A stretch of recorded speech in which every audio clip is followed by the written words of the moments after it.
Hey, it's Les from the TV Dudes.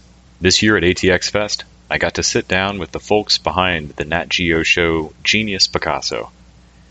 This time, I talked to Ken Biller, the executive producer and showrunner, about what makes the show tick, what drew him to the project, and a lot more. I hope you enjoy.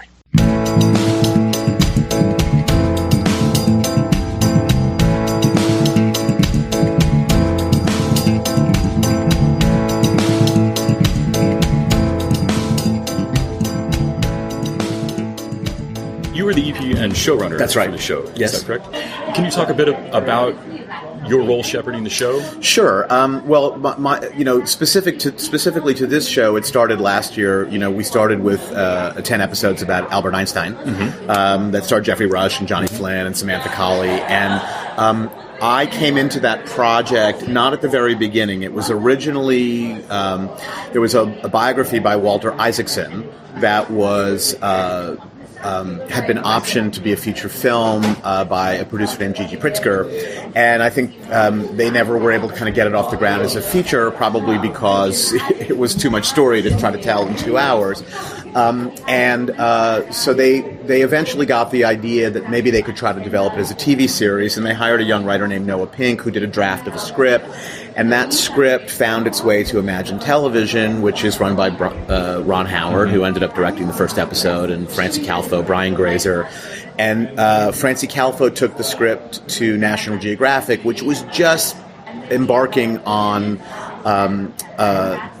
the idea of trying to put on original scripted drama series, which they'd never done before. They mostly had done adventure and documentary programming, some scripted like movies of the week, but this was the first time they were trying to do a series. And I think they thought that Einstein was a great fit for their brand of science and exploration and all of that. And so National Geographic decided they wanted to do something about Einstein, and then I got brought on to try to turn it into a television series, because that's been my career for the last many years.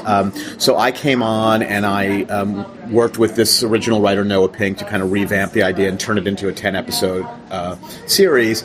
And the idea was hatched to turn it into a franchise, to say, well, it doesn't just have to be Einstein. We could make it about genius, which was kind of a brilliant idea. Well, that was not my idea. I think it was Francie Calfo's idea.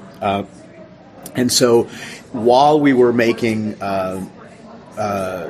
Genius, Einstein, we began to talk about who the next figure could be, and I think there was a strong desire to not have it be another scientist, because we wanted to tell the audience, this isn't just a show about scientists, it's a show about genius, so we chose a visual artist, genius. But I think I've strayed from your original question, which is my role. So I'm the showrunner, which is a kind of strange euphemism. It essentially means I'm the boss. I'm the head writer. In the case of Einstein, I co-wrote the first episode with Noah Pink, and then supervise a writing staff. And then I also am then involved with hiring the directors and the designers, putting the whole team together, and then basically running the whole operation.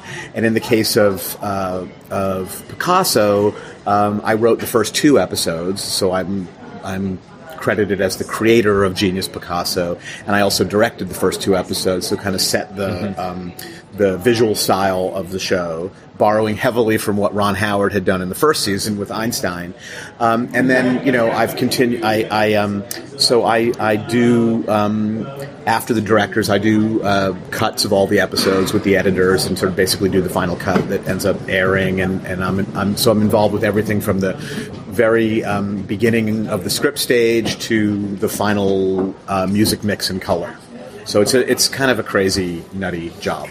How did it come about to decide to interweave the time periods of his life? Yeah, that was something that I had experimented with in another series that I did called Legends with Sean Bean. I did a revamp of that show for the second season, and I decided to tell the story in kind of a non-linear way. And one of the things I discovered about telling a story about a historical figure is that the facts are known. They may not be known by all the audience, but we know what's going to happen. But the fundamental drive of drama is that we don't know what's going to happen. We're put into suspense. We're wondering what is the character going to do next and what's going to happen next. And I found that just trying to tell a true story in a sort of straight biopic way. First this happened, and then this happened, and then he went to this school, and then he graduated this school, and then he went to that school, didn't necessarily lend itself to riveting drama. And so the idea of taking, a really well-known figure like Picasso or Einstein and saying, okay, here's the character that you think you know.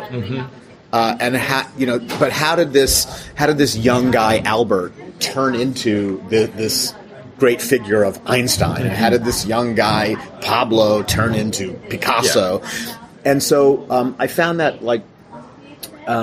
showing what they had become and how they started was a way to create some suspense and drama. How did Pablo Picasso go from some poor kid on the streets of Malaga to the most famous artist in the world? And by juxtaposing events at different points in their lives, you could create some tension and some irony and not change the facts at all, stick to the facts, but juxtapose those facts in a way that created insight and drama and suspense. So that's really kind of where it came from. Yeah, I feel like in watching the episodes, you watch things happen to Pablo Ruiz and wonder if he's going to learn the lesson. And then you watch this jump forward and you see a similar thing happen to this adult man. And so, yeah, you get this tension made of will he learn this lesson? That's right. So sometimes it's not always about lessons, but yes, but often, in an ironic way, he's repeating the same mistakes that he always repeated. In other cases, he's behaving very differently. There's an episode where we explore the younger artist's response to World War I with the older artist's response to World War II, and we see how he's gone from being very reluctant to make his art political to making some of the most political art ever. And so I think that to me was an interesting technique to tell the story. Yeah, even in the first episode, he's doing Guernica and watching the juxtaposition of his friend being drafted and they're going to run away. That's right. And I'm not very political. I don't want to talk about politics. That's right. And you're hearing this said while you know who this man is and you know what paintings he does and how much it pisses Franco off. And but like you said, absent the tension of me not knowing that he's going to do Guernica, right? When they ask me to paint that, I know what he's going to paint. You know he's going to paint it. Yeah. What you don't know is that what you might not have known is that he was reluctant to do it or why he was reluctant to do it. And, I don't know the struggle of how he got to paint. That's right. So it's very tricky to tell a story when the audience knows what's going to happen. So my attitude was, let's embrace the fact that they know what's going to happen, but then create the tension in the how and the why. Yeah. So. Yeah. I've absolutely loved it so far. Oh, thanks. I'm so glad. You have your previous experience. I also loved Perception. I really enjoyed that great. show. Yeah, I'm really proud of Perception. It's a show I love doing, and it was I think I wish it had found a wider audience. It had a really solid audience on TNT, and we ran for 3 seasons, and they sort of did a regime change and kind of changed the direction of the network and wanted to go kind of darker and heavier with their programming. But that was a really fun show to do, and those were really fun stories to construct.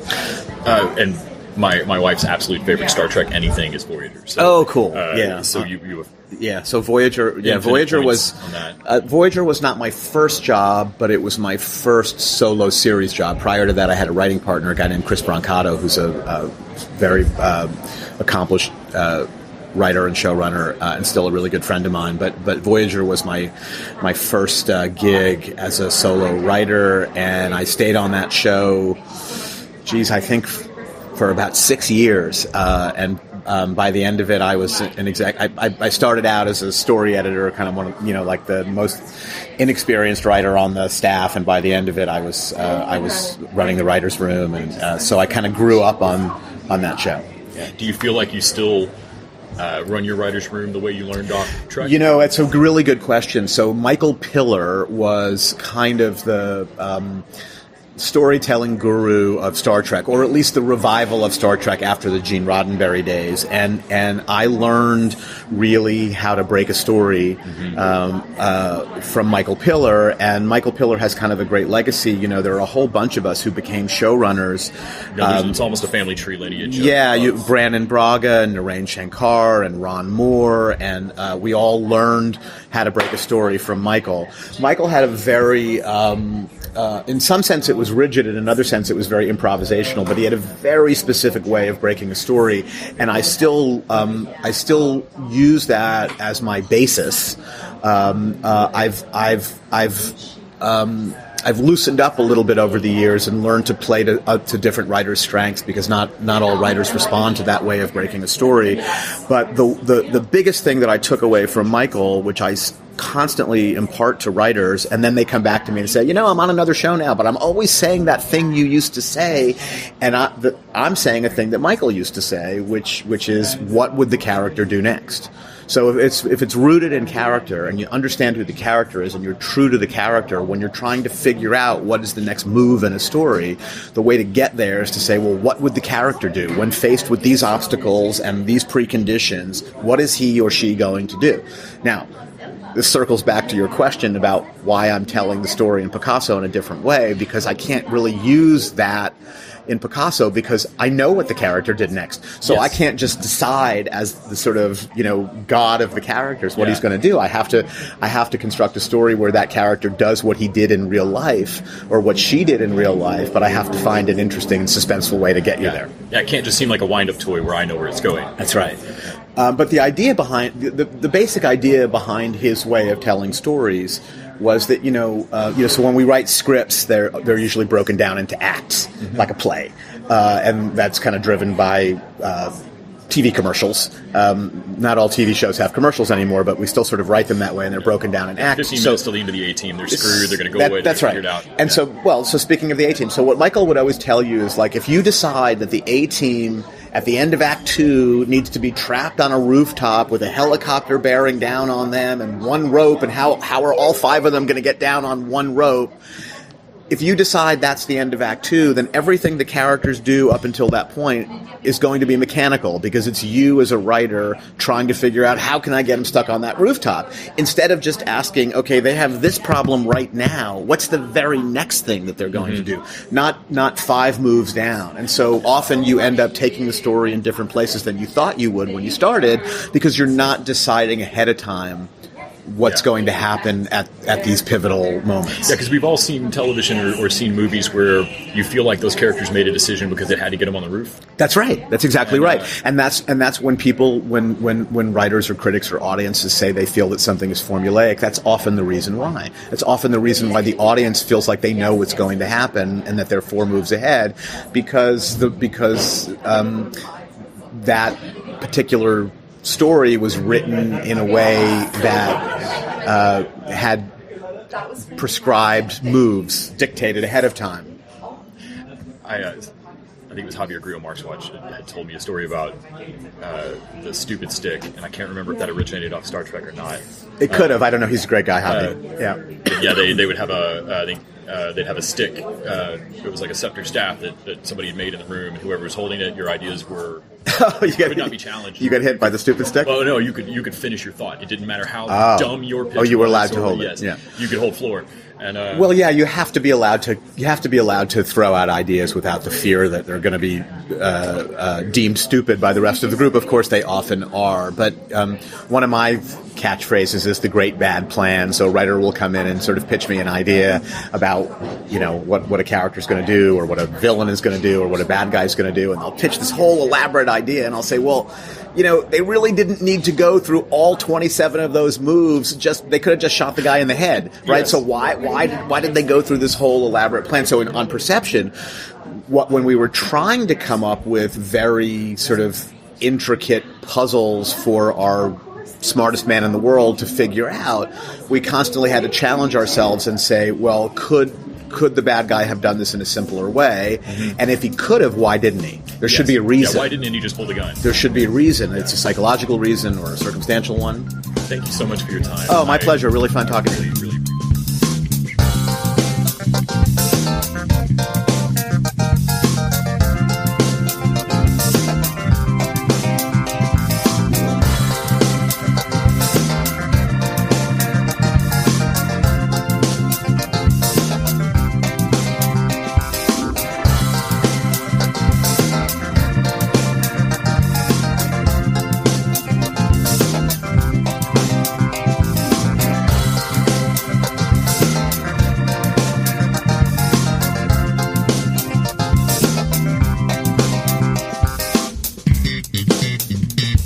The TV Dudes is an independently run podcast and a member of the Electric Sweater Podcast Network. We are exclusively listener-supported. If you'd like to help us out, go to patreon.com/tvdudes. You can like us on Facebook and Twitter at TV Dudes. All the music for our show is by our friend and original TV dude, Gregory J. Amani Smith. To find out more about us, go to thetvdudes.com and electricsweater.com. I'm Grant Davis.